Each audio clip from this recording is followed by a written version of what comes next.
안녕하십니까, 이진우입니다.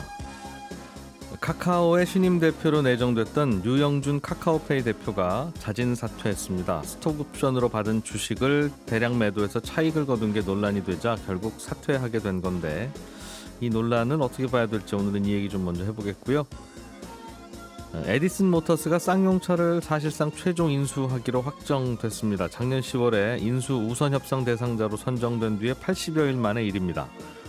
하지만 에디슨 모터스가 풀어야 할 과제도 만만치 않은데 어떤 것들이 남아있는지 이것도 살펴보겠습니다.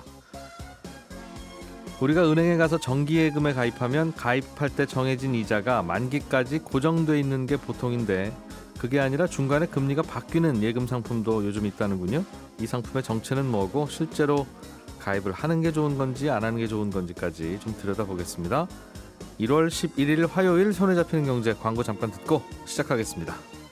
쌀쌀한 겨울 경제 뉴스들을 따뜻하게 정리해 보겠습니다. 김현우 행복자산관리연구소장, 그리고 손에 잡히는 경제 박세훈 작가, 한국경제신문의 나수지 기자 세 분과 함께합니다. 어서 오십시오. 안녕하세요. 자, 오늘은 이 얘기 먼저 좀 해보죠. 나수지 기자님, 오스템 임플란트 횡령 사건이 좀 내용이 업데이트된 것 같아요. 네, 이 원래 기존에 알려진 횡령 금액이 1,880억, 이것만으로도 상장사 최고 횡령 금액이라고 했는데, 여기에 회사가 추가로 밝혀낸 게 이제 추가돼서 총 횡령 금액이 2,215억 원으로 드러났습니다. 원래는 지난해 10월에 이제 처음으로 횡령을 시작한 줄 알았는데, 이 조사를 해보니까 2020년에도 235억 뺐다가 다시 메꿔놓은 게 드러났고요. 그리고 이후에 지난해 3월에 100억 뺐다가 다시 넣어둔 게 또 밝혀져서요. 그래서 지금 현재 계좌에서 사라진 돈, 그러니까 회사 계좌에서 사라진 돈은 1,880억 원으로 똑같은데, 요 앞에 이제 두 차례 돈을 뺐던 게 추가가 돼서 횡령 피해 금액이 총 2,215억 원으로 늘어난 게 확인이 됐습니다. 이게 통장 정리만 해봐도 아는 건데 이게 이제 확인됐어요? 네, 그러니까요. 뒤늦게 확인이 돼서 참. 더 규모가 커진 측면이 있고, 또 동진 세미캠 주식도 알고 보니까 처음에 이거를 1,880억을 다 빼서 주식을 넣은 게 아니라요. 미수거래로 한 30% 정도만 회사 돈으로 투자를 했다가 400억 정도 빼서 한 1,몇백억 어치를 샀다가 떨어지니까 메워놓지 않으면 반대매매 나가게 생겼으니까 메워넣느라고 회사 돈을 뺀 맞습니다. 걸로 알려지고 있거든요. 네, 맞습니다. 그래서 아직까지도 이렇게 뺀 돈 한 1,000억 원 가까운 자금 행방 아직 드러나지 않았거든요. 금괴는 일부 찾기는 했지만, 그래서 추가로 지금 경찰이 자금의 행방을 찾고 있는 중입니다. 그렇군요. 그리고 소식 하나만 더 업데이트 해드리면, 어제 아버지 집에서 금괴 250여 개를 추가로 확보를 했습니다. 경찰이. 851개 구매를 했는데 500개는 이미 확보를 했었고, 어제 추가로 250여 개 확보를 하는 바람에 아직 100여 개는 확보를 못한 상황이고, 지금까지 그래서 한 900억 정도는 확보를 했어요, 경찰이. 여전히 아직 한 말씀하신 것처럼 900억에서 1,000억 정도는 확보를 못하고 있는 상황입니다. 그래도 가족이 제일 믿을만한가 봐요, 그죠? 그래서 경찰 같은 경우는 지금 가족도 같이 공모를 한 게 아니냐, 거기까지도 보고 있습니다. 아들이 급하게 갖고 왔는데 어떡하겠어요. 뭐 그렇죠. 박 작가님은 혹시 이런 일 생기면 어디다 감출 겁니까? 저는 경찰에 신고할 겁니다. 알겠습니다.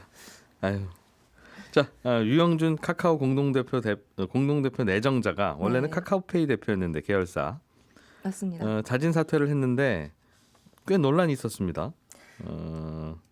네, 이 류 대표가 지금 카카오페이 대표면서 이 카카오페이 주식을 대거 내다 팔아서 문제가 된 건데요. 이거를 좀 순서대로 말씀드리면, 먼저 카카오페이가 상장을 한 게 이제 11월 초입니다. 그리고 나서 11월 말에 이 카카오가 차기 대표를 내정을 하는데, 여기서 류용준이 현 카카오페이 대표와 그리고 여민수 카카오 대표를 카카오 공동대표로 선임하겠다, 이렇게 발표를 했습니다. 그래서 예정대로라면 이제 3월에 뭐 주주총회 거쳐서 류 대표가 공동대표로 활동을 시작할 계획이었는데, 이 문제가 불거진 게 지난달, 그러니까 12월이죠. 10일에 류 대표를 포함한 카카오페이 경영진 8명이 카카오페이 주식을 팔았다, 이렇게 공시를 하면서부터입니다. 류 대표는 2011년부터 카카오에 합류를 해서 굉장히 초기 멤버죠. 그래서 카카오페이 스톡옵션을 임원들 중에 가장 많이 가지고 있는데, 요 양이 71만 2,030주, 그리고 행사가는 5,000원이에요. 그러니까 이게 무슨 뜻이냐면, 카카오페이 주식이 지금 얼마든 간에 이분은 주당 5,000원만 내면 카카오페이 주식을 살 수 있는 권리입니다. 예. 그래서 카카오페이 상장 당시 기준으로만 해도 공모가를 기준으로만 해도 한 640억 어치 주식을 35억 주면 살 수 있는 거. 예. 그러니까 한 605억 어치 이익을 낼 수 있는 그 큰 규모의 스톡 옵션이었는데 류 대표가 이걸 다 판 게 아니고요. 자기가 가진 스톡 옵션 중에 한 30% 해당하는 23만 주 요걸 주식으로 바꾸고 예. 요거를 이제 시장에서 모두 판 겁니다. 그래서 여기서 얻은 차익이 457억 원. 그리고 다른 임원들도 7명도 같은 날 주식을 처분을 했는데 예. 문제는 시장에서는 이 임원들이 대표와 경영진들이 회사 상황에 대해서 가장 잘 알고 있을 텐데 이 사람들이 주식을 판 거는 뭐 주가가 고점 신호 아니냐 네. 혹은 경영에 좀 자신이 없는 거 아니냐 이런 불안감들이 조금 시장에서 생겨날 수밖에 없었고 예. 또 당시에 카카오페이가 상장한 지 한 한 달 정도 된 상황이었는데 이 상장 초기부터 이거 다른 금융 계열사에 비해서 조금 비싸다 뭐 이런 논란들이 있다 보니까 주주들 입장에서는 이거 왜 판 거야 좀 이런 불만들이 있을 수밖에 없었고 또 이 와중에 카카오페이 주가가 그래서 30% 이상 어제까지 기점으로요 30% 이상 떨어지다 보니 고점 대비 예. 네, 고점 대비 이렇게 떨어지다 보니 카카오 노조에서도 뭐 퇴진해라 이런 요구들이 강했습니다. 그렇군요. 원래 상장을 하고 나면 대표이사 주식이나 혹은 대주주 주식은 한 6개월 또는 뭐 길면 1년 정도 네. 보호 예수로 묶여 있는 경우들이 일반적인데 그렇죠. 이렇게 스톡 옵션으로 받게 되는 거는 그거와 무관하게 그냥 처분할 수 있나 봐요. 네, 맞습니다. 이 스톡 옵션은 상장 당시에 이제 주식은 아니기 때문에 이 예. 보호 예수를 걸지는 않고요. 그렇기 때문에 이렇게 상장한 다음에 한 달 뒤에 바로 팔 수 있었습니다. 주주들이 뭐 기분이 당연히 좋지는 않은 건 당연한데 네. 이제 회사 나는 잘 모르겠는데 제일 잘 아는 사람이 저 주식을 지금 파니까 네, 마치 워렌 버핏이 파는 주식을 내가 사는 것 같은 그런 느낌 들지 않겠습니까? 그렇죠. 그러니까 불안한 거는 맞는데 그렇다고 그러면 여기 경영진들은 그럼 주식을 언제 팔란 말이냐? 언제 팔아도 맞습니다. 은퇴하거나 팔아라는 거라면 그렇게 묶어두든가. 그렇죠. 예. 또 스톡 옵션은 사실 이 회사에 있을 때만 팔 수 있거든요. 그러니까 내가 이 회사를 떠나면 예. 이 스톡 옵션을 행사를 못합니다. 그러니까 주식을 가지고 있는 게 아니라 이게 권리만 가지고 있는 아하. 것이기 때문에 예. 회사를 떠나면 스톡 옵션을 행사할 수가 없어요. 그래서 말씀하신 대로 또 이분이 이제 초기에 카카오에 들어왔고 어쨌든 예. 열심히 일한 대가를 받은 것인데 그럼 이걸 언제 팔아야 되냐? 예. 뭐 이런 얘기도 분명히 있을 수가 있을 수 있을 것 있는데 같고. 근데 그냥 이거는 제 생각이지만 예. 항상 많은 문제는 좀 소통에서 비롯되잖아요. 소통이 없었던 거에서 비롯되는데 주식을 판다고 해도 이게 누구한테 파는지도 중요하기 때문에 뭐 예. 예를 들어 내가 스톡 옵션을 행사를 할 것인데 오래 장기 투자할 뭐 기관한테 넘겼다든지 예. 어차피 이거를 시장에서 한 주 한 주씩 판 게 아니라 장외에서 판 거거든요. 예. 뭐 그랬다든지 아니면 좀 타이밍을 상장 직후가 아니라 조금 미뤘다든지 뭐 이런 식으로 했다면 주주들의 반발이 조금 덜하지 않았을까 이런 생각도 조금 들더라고요. 그러니까 공모가와 상장 직후 주가가 꽤 고평가되어 있었다는 불안감 내지는 네. 판단 그런 게 좀 깔려 있었나 봐요 전반적으로. 네, 맞습니다. 그래서 정치권도 가세해서 비판을 좀 하더군요. 네, 맞습니다. 그래서 카카오페이 먹튀 방지법이라는 소위 이 새롭게 상장한 기업의 경영진이 스톡 옵션을 일정 기간 행사하지 못하도록 제한하는 법. 스톡 옵션도. 예. 그래서 지금은 가지고 있는 주식만 뭐 일정 기간 동안 못 팔게 되어 있는데 스톡 예. 옵션도 못 팔도록 하는 이런 법안들이 논의를 하고 있고요. 그래서 이런 것 때문에 류 대표가 퇴임을 한 것도 좀 문제가 조금 더 크게 번지기 전에 사퇴한 게 아니냐 이런 해석도 나옵니다.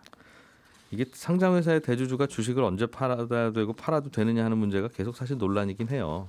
네, 맞습니다. 언제 팔아도 기분 안 좋죠 주주들은. 그렇죠. 언제 팔아도 어떤 이유로 팔아도 기분은 안 좋은데 이런 것이 사회적 압력이 되고 못 팔게 되면 항상 그 대주주들은 돈이 필요하니까 무슨 주식담보대출을 받아야 된다든가 아니면 꼭 딴 주머니를 차서 해야 된다든가 사람은 돈이 필요한 거니까요. 그렇죠. 네. 그걸 또 그렇게 유도하는 측면도 있는 것 같기도 하고. 자, 박 작가님. 네. 에디슨 모터스와 쌍용자동차가 서로 이제 인수 본계약을 체결했어요. 그러니까 에디슨 모터스라는 회사가 쌍용차를 인수하기로 한 거죠? 그렇습니다. 사실상. 이게 본계약 체결 시한이 작년 12월 27일까지였는데 네. 이른바 잔금 치르는 날이 좀 미뤄졌네요. 그렇습니다. 어떤 이유 때문이었습니까? 에디슨 쪽에서 쌍용차대 주기로 한 돈 중에 인수대금이 대략 한 3천억 원이거든요. 예. 그거 말고 운영자금 명목으로 한 500억 원을 더 주기로 했는데 에디슨 쪽에서는 이 500억 원을 쌍용차가 사용하려면 쓰기 전에 어디에 어떻게 쓸 건지를 에디슨 쪽의 승인을 받아야 된다라는 입장이었고 네. 쌍용차는 아니 운영자금 주고선 어디에 쓸지를 허락받으라는 건 너무한 거 아니냐. 이건 경영 간섭이다. 받아들일 수 없다라는 입장이었습니다. 그러니까 예. 에디슨 쪽에서는 그래? 그럼 못 주지. 라면서 부딪혔던 거였고 예. 이거는 이제 또 양쪽이 사용하기 전에 그냥 사전 협의하는 걸로 합의가 됐습니다. 예. 그리고 에디슨 쪽에서 요구했던 또 다른 사안이 쌍용차 전기차 개발 현황이랑 기술 자료 달라는 거였는데 쌍용차는 이건 또 기업 기밀을 이유로 공유할 수 없다고 맞섰거든요. 그리고 그래서 이거는 기업 기밀 자료는 공유하지 않는 걸로 두 가지 합의를 보면서 본계약이 체결이 됐습니다. 자, 그러면 이제 쌍용차는 이 회사가 인수해서 좀 살려내 보는 걸로 우리는 네. 그런 기대를 갖는 걸로 그렇습니다. 그렇게 이제 마무리가 된 거예요? 아닙니다. 아직 넘어야 할 산이 좀 많은데 그 산의 봉우리도 꽤 높습니다. 일단 돈 문제 남아 있습니다. 조만간 쌍용차에 돈 빌려준 사람들, 주주들, 뭐 이런 쌍용차 관련 있는 사람들 다 모여서 예. 쌍용차 인수안에 대해서 찬반 투표할 건데 그 전에 에디슨 쪽에서 어제 완납한 계약금 빼고 나머지 인수대금 한 2,700억 정도를 반드시 다 납부를 해야 되거든요. 예. 그리고 에디슨이 쌍용차 인수안 후에 필요한 운영 자금이 최소한 8천억 원에서 1조 원 정도 되는 걸로 알려져 있는데 예. 이 돈을 어떻게 마련할 거냐? 이게 좀 아직 불분명합니다. 에디슨 측에서 밝힌 계획으로는 인수 후에 유상증자를 해서 한 2천억 정도 마련하고 예. 7천억 정도는 평택에 있는 쌍용차 공장 부지 담보로 대출을 받겠다는 건데 은행들 입장에서는 지금 굉장히 부정적이거든요. 안 빌려줄 수도 있습니다. 그래서 이 운영 자금을 어떻게 조달하느냐? 이게 아직 남아있는 주요 포인트입니다. 이게 일단 그럼 지금까지 돈 빌려준 분들 못 받은 분들도 합의를 해서 네. 나는 20억 빌려줬지만 10억만 받겠다. 네. 이렇게 해서 다 합의를 해야 네. 그러면 저희가 그럼 이 회사 한번 인수해서 해보겠습니다가 되는 거지. 네. 아직도 이거 다 갚아야 되면 저희는 못해요. 그렇습니다. 할 수도 있다는 거군요. 그렇습니다. 그래서 채권단 설득이 남아 있거든요. 그 쌍용차가 앞으로 3월 1일까지 법원에 회생 계획안 제출해야 되는데 채권단의 한 3분의 2 이상이 이 네. 계획안에 찬성을 해야 됩니다. 그래야 인수 절차가 마무리되는데 만약에 채권단 동의를 못 받으면 법원에서 강제로 뭐 그냥 인가를 해버리든지 아니면 법원이 쌍용차 회생 절차 종료하고 청산 절차 들어갈 수도 있습니다. 그렇군요. 물론 또 채권단이 동의를 하더라도요. 법원이 최종 심사에서 계획안 받아들이지 않을 수도 있거든요. 근데 현실적으로는 법원이 채권자들 동의 거친 계획안을 부결할 가능성은 거의 없기 때문에 채권단 동의가 중요합니다. 일단 네. 그래서 앞서 말씀드린 운영 자금 조달을 에디슨 측이 어떻게 할 건지가 굉장히 중요한데 채권단 입장에서는 이 계획안 보고 찬성할지 말지 동의를 할지 말지 결정할 거 아니겠습니까? 근데 어제 나온 보도들을 보면 에디슨 측이 과연 제대로 된 자금 마련을 할 수 있겠느냐라는 우려가 굉장히 많았던 건 사실이고요. 예. 이런 우려에 대해서 강영건 에디슨 모터스 회장은 아니 우리가 준비도 안 됐는데 계약 체결 하겠냐? 투자하겠다라는 해외 투자자도 많다.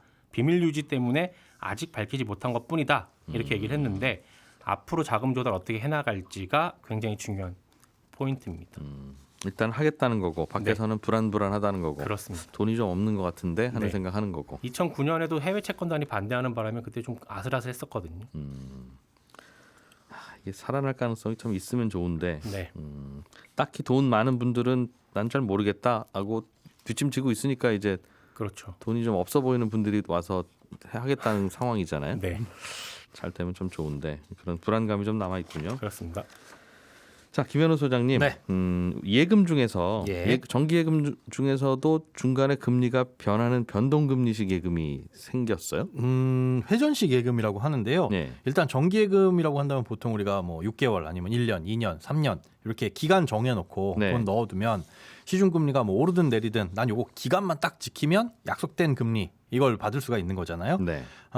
그런데 혹시나 중간에 해지를 하게 되면 정기예금은 뭐 계약 기간 대비 뭐 경과 기간에다가 한 50에서 90%밖에 이자를 안 줍니다. 근데 여기에다가 또 6개월 이내에 깨게 되면은 또 반 정도밖에 안 주기 때문에 사실상 한 반의 반 정도 적게는 많이 받아봐야 뭐 반 조금 못 되는 돈을 받는다라고 네. 보시면 되는데 예. 이 회전식 예금이라는 건 변동금리 대출 상품처럼 1개월, 뭐 3개월, 6개월 이렇게 기간을 정해두면 이 기간만 딱 지나면 그 기간 동안에 이자는 확보가 되는 겁니다. 그 다음에는 깨도 뭐 일단은 이자 확보된 거는 받아갈 수가 있고요. 네. 그 다음에 그렇게 기간이 딱 정해지게 되면 이게 단위 기간이라고 하는데 이걸 지나가게 되면 그때 당시 그 시점에 변동된 이율을 다시 적용하는 시기예요. 그러니까 일반 정기예금을 가입할 때 이율 적용 방식을 회전식 아니면은 단위 기간 금리 연동형 이렇게 선택을 하게 되면 지금 말씀드린 것처럼 뭐 1개월, 3개월, 6개월 단위로 이자가 변동이 됩니다. 진짜 변동금리 대출 받은 거랑 똑같네요. 6개월 후에는 시중금리가 내려가면 내 대출금리도 내려가고.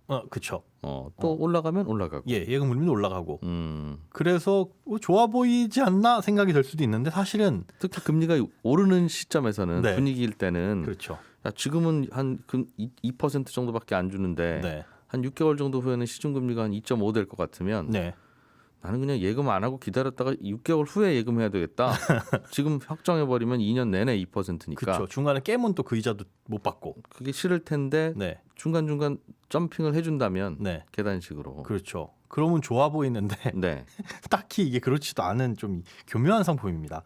이 회전식 예금을 가입하면서 정하는 단위 기간이라는 게 단순히 이자만 변동되는 기간이 아니라 예. 새롭게 가입하는 기간이에요. 근데 그 새롭게 가입하는 기간이 1개월, 3개월, 6개월 이렇게 짧게 되어 있습니다. 예. 그러니까 1, 3, 6개월짜리 정기예금을 연속적으로 가입하는 거나 마찬가지예요. 우리가 보통 정기예금 가입하면 네. 최소한 한 1년 이상은 묵혀놔야 이자 좀 많이 주잖아요. 네. 3개월짜리, 6개월짜리는 뭐 0.3%, 0.6% 이렇게 주고요. 네. 그런데 이 회전식 예금 같은 경우에는 그 기간이 3개월짜리입니다. 그러니까 3개월 만기 정기예금을 계속적으로 새로 가입하는. 그러니까 이율이 되게 낮은 걸 새롭게 가입하는 시기라서 3개월 단위로 해주세요라고 한다면 3개월 만기 정기예금 금리가 예를 들어 0.7%다. 네. 그럼 그거 끝나고 나서 또다시 0.7% 이런 식으로 적용을 해주는 거라 차라리 1년짜리 지금 정기예금을 가입하는 게 1년 후 시점에 가서는 이게 더 높을 수 있다. 그러니까 야 그럴 거면 진짜 3개월짜리 정기예금 계속적으로 가입하는 게 낫지 않아라고 생각을 하실 텐데 예. 이 회전식 예금의 장점을 굳이 꼽아보자면 일단 그렇게 3개월짜리, 6개월짜리를 계속적으로 가입하는 귀찮음 요걸 좀 해결해 준다는 거.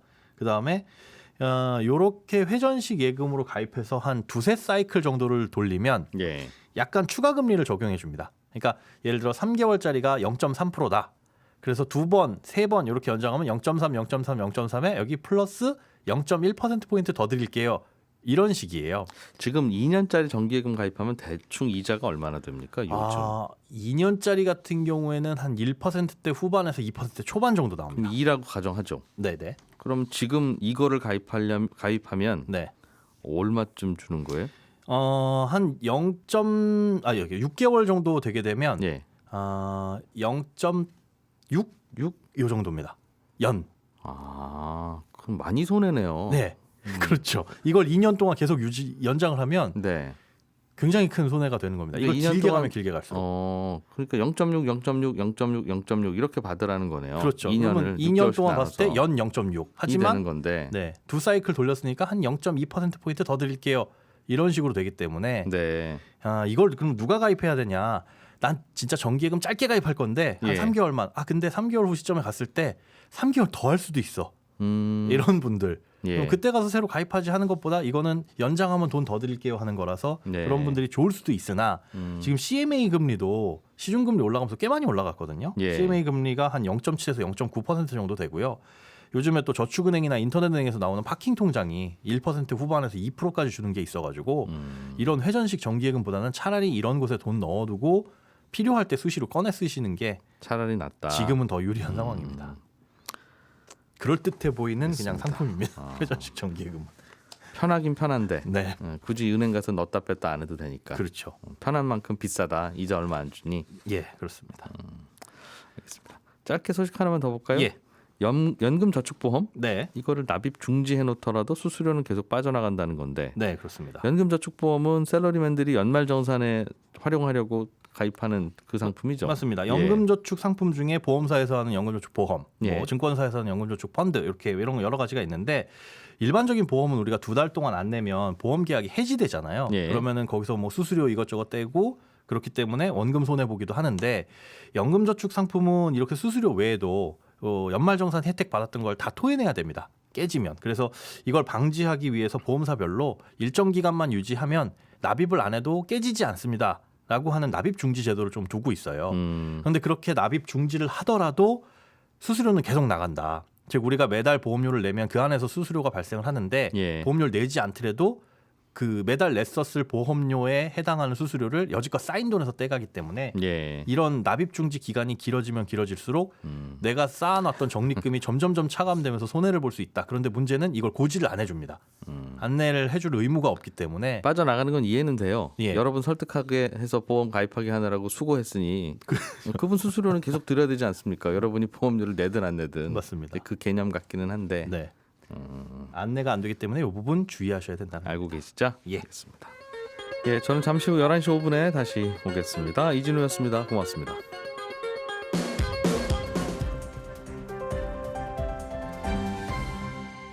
경제를 생각하는 사람들의 즐거운 습관. 이진우의 손에 잡히는 경제.